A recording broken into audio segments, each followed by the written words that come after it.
بسم الله الرحمن الرحیم. نن موږ او تاسو سی ام دی یا کمند لاین شروع کوو یا ورته ځینې کمند پرومپټ هم ورته وایي. او اس چې دی معمولا دوه ماډل دی، یا جی او آی دی یا سی ال آی دی. موږ او تاسو جی او آی یا ګرافیکل یوزر انټرفیس هغه دی چې ټوله ګرافیکل وي، شیان موجود دي، کلیک کوو هم وینو یې هم احساس کولی شو. او سی ال آی هغه دی چې یوازې د ټکسټ د لارې کنټرول کیږي، یا توره پرده ځینې ورته وایي، د هغه د لارې کنټرول کیږي. مثلا تاسو په ګرافیکل کې که چیرې یو شی خلاصول غواړئ نو ډېر په اسانۍ سره خلاصېږي. د مثال په توګه دلته یو ویډیو دی، یا دلته د ویډیو فولډر په داخل کې ویډیوګانې دي. موږ که چیرې وغواړو یو ویډیو دلته خلاص کړو نو مجبور یو چې دغه مسیر ګرافیکل باید تای وکړو تر څو چې دغه ویډیو ته ورسېږو.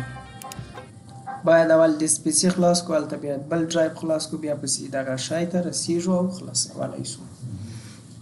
که چیرې موږ او تاسو سی ال آی څخه کار واخلو، یعنې ګرافیکل ونه لرو، نو موږ مجبور یو چې د کوډینګ د لارې هغه خلاص کړو، یعنې کمانډ لیکو تر څو چې دغه ویډیو ته ورسېږو. کمانډ ځینې او اسونه دي چې خاص د کمانډ په واسطه سره جوړ شوي دي، یا د هغه پر اساس کار کوي، لکه لینوکس دی. لینوکس چې دی زیاتره سی ال آی پکې رول لري یا کار شوي دي. مثلا کالی لینوکس دی، هغه هم د لینوکس یو ټایپ دی، په هغه کې هم موږ کولی شو سی ال آی کار وکړو. هغه ګرافیکل یوزر انټرفیس هم لري، خو ډېر کمزوري دي د هغو ګرافیک، ځکه زیاتره تمرکز پر هغه سی ال آی باندې دی. سی ال آی یا کمند لاین انټرفیس ورته وایي. په وینډوز کې هم موږ او تاسو دواړه استعمالولی شو، یعنی هم ګرافیکل لرو هم موږ او تاسو هغه هم لرو. یعنی هغه کوم کارونه چې په معمولي توګه په ګرافیکل کې نه کیږي موږ کولی شو په سی ال آی کې ترسره کړو، او هغه ځان ته کار غواړي، آموزش غواړي. معمولا په وینډوز کې موږ او تاسو درې مختلف پرده لرو.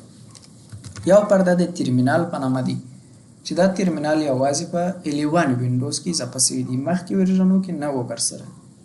ترمینال هغه ترمینال دی چې موږ او تاسو په لینوکس کې لرو. دا یو لږ څه د هغه سره فرق لري، خو هغه ترمینال دی. او همچنین موږ او تاسو سی ام ډي لرو، یا ورته وایي کامن پرومپټ ورته وایي. دا د وینډوز په ټوله ورژنو کې شته او راغلی دی، وینډوز 11 کې هم موجود دی. یو بل دانه هم لرو د پاور شل په نامه. پاور شل خاص مخصوص د وینډوز دی، او دا هم د 8 10 او 11 وینډوزو سره اضافه شوي دي. معمولا هغه کم کارونه چې دلته کیږي هغه په بل کې هم کیږي، او ځینې تفاوت کیدای شي یو د بل سره ولري. موږ او تاسو ترمینال سی ام ډي پاور شل څخه کار اخیستلی شو د کمند لاین. زه راځم مثلا د سی ام ډي سره کار کوم، یا مثلا د ترمینال سره کار کوم.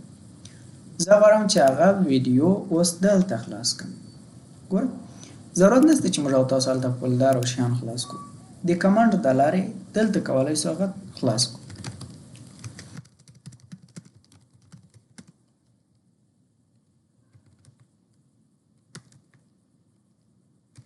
دا یو څه کمزوري دی نسبت سی ام ډي ته، نو وینئ اوس جام شو. هغه چې وینئ ترمینال دلته تر اوسه نه ده پوره راغلی او کمزوري دي.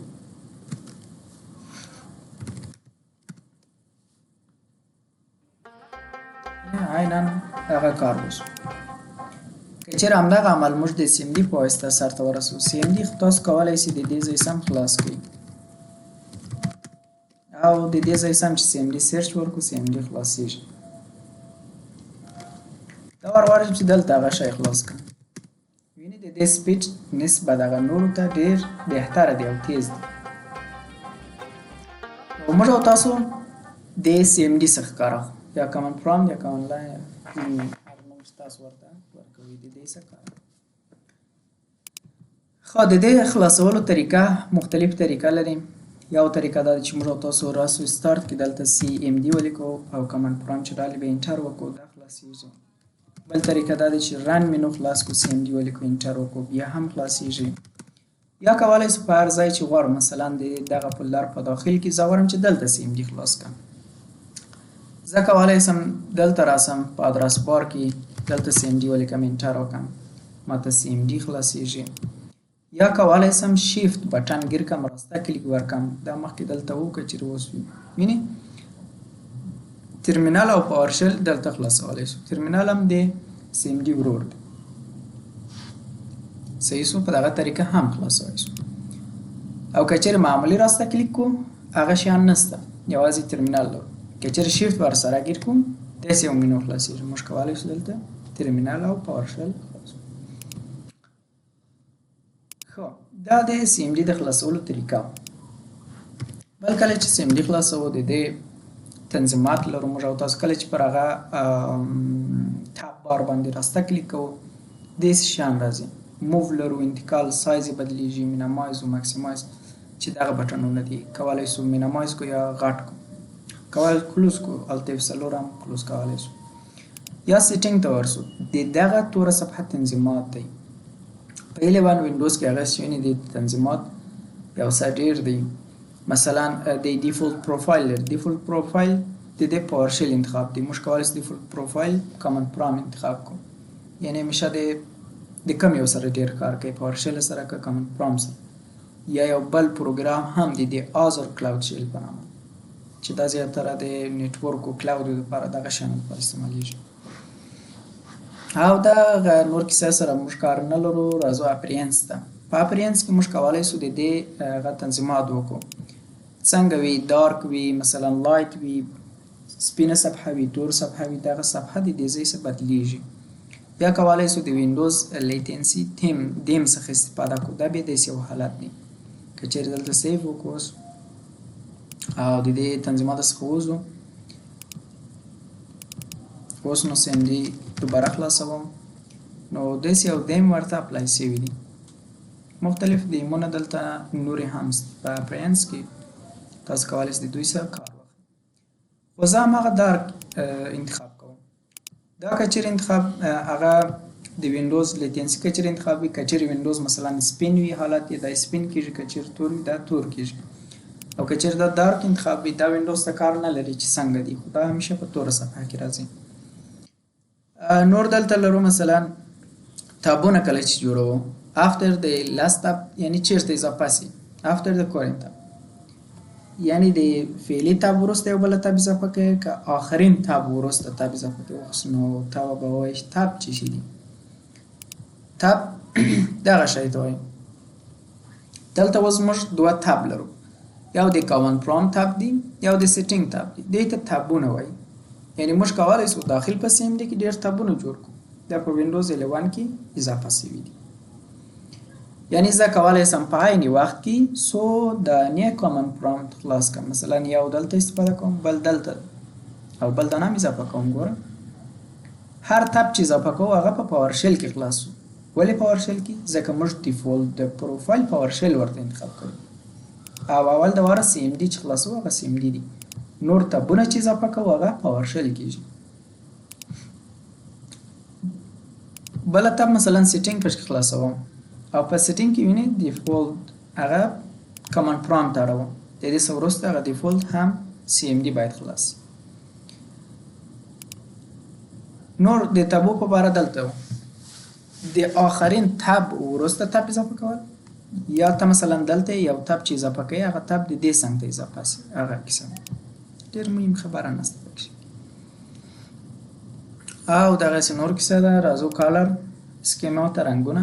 دلته رنګونه موږ کولی سو تنظیم کړو. واړو سپین حالت لري تور حالت لري رقم رنګونه ورته اپلای کېږي.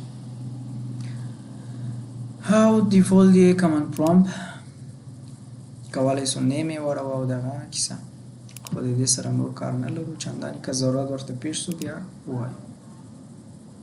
نور د دې سره هم کار نه لرو یوازې کامن پرامپټ ته راځو. موږ کولی سو رنګونه د دې په داخل کې هم واړو ټایټل یې هم راولی سو یعنی ډېر کارونه د کمانډ ته لارې ترسره کوو د دې پر ځای چې ورسو ګرافیکالي ترسره کوو. تر ټولو ساده ترینه کمانډ چې موږ او تاسو دلته استعمالولی سو د دغه توره صفحه تنظیمات لپاره هغه مثلا ټایټل دی. تاسو که چیرې دغه عنوان ته وګورئ دا اوس کامن پرومپټ په نامه دی. موږ کولی شو ټایټل یې چینج کړو. ټایټل چې ماسې ولیکو فاصله ورکړو هغه زموږ د خوښ عنوان ورته اضافه کوو مثلا FMC. اوس که چیرې تاسو وګورئ هلته د کامن لاین پر ځای چې شي اضافه شو FMC اضافه شو. یا مثلا ټایټل د علي لیلا علي په نامه راوړم ویني ټایټل علي شو. یعنې یوازې ټایټل کمانډ زموږ هغه ټایټل اړولی شي چې ماسې ټایټل ولیکو د دې مخته بیا ټایټل یا عنوان. ښه بل کوم کار چې کولی شو موږ کولی شو د دې رنګ چینج کړو. د دغه توره صفحه رنګ هم چینجېږي. دلته زه تاسو ته دغه کلر ډایرکشن خلاص کړم. دغه رنګونه موږ او تاسو کولی شو استعمال کړو. مثلا صفر د تور دپاره اکوا رنګ 3 دی.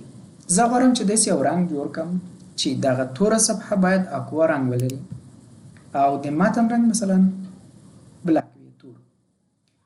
نو دا رنګونه همیشه اول نمبر بک‌ګراوند دی، دوم نمبر فورګراوند یا متن دی. باید څنګه رنګ جوړ کړم؟ 3 0 یا 30 کالر فاصله. اوس 3 معنا اکوا رنګ، 0 معنا بلک رنګ. یعنی غواړم چې بک‌ګراوند اکوا وي او متن تور. چې انټر وکړم وینئ بک‌ګراوند اکوا سو او د متن رنګ تور سو. کولی شو دغه رنګونو سره هم کار واخلو.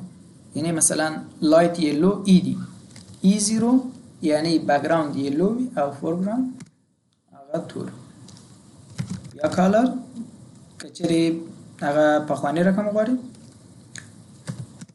کالر 0 که چیرې استعمال کو یو پراپرټي که چیرې ورکړو هغه یوازې د متن رنګ شي. مثلا کالر A وینئ پخوانی حالت ته ځي. او کالر دوه پراپرټي که چیرې استعمال کو مثلا زه غواړم چې متن رنګ وایټ وي او بک‌ګراوند بلک وي. اول باید 0 استعمال کړم بیا 0 استعمال کړم.